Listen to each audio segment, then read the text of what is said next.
为了要请民众来了解古迹，文化部和文信杂志合作，邀请12位作家发挥想象，用散文、报道和小说的方式来书写国内16大古迹，包含着这部分林家邦桥的林家花园、德家门电厂，也有台北公会堂等等。这文化部也希望改变大家对古迹这款刻板的印象。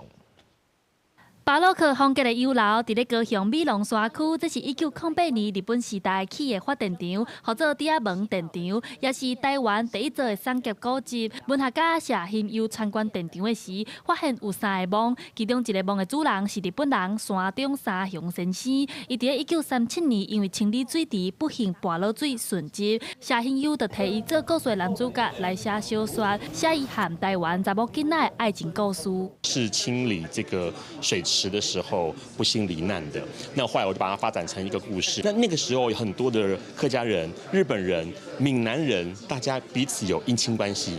那我就把这个小说发展成是关于日本人跟台湾女性，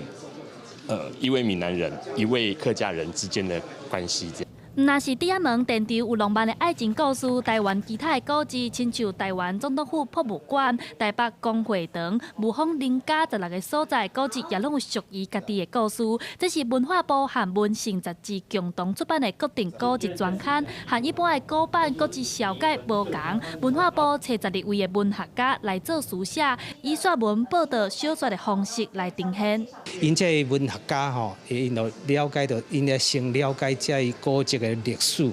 了啊，又搁行入去因这个古迹内底，来甲因的感受，啊，搁因对这个古迹的想象吼，甲写出来。文化部表示，目前全台拢总有112大古迹，计划出版6本的文学作品，希望透过书写来增加大家想要熟悉古迹的兴趣。记者戴亚轩、林旭凯台北报道。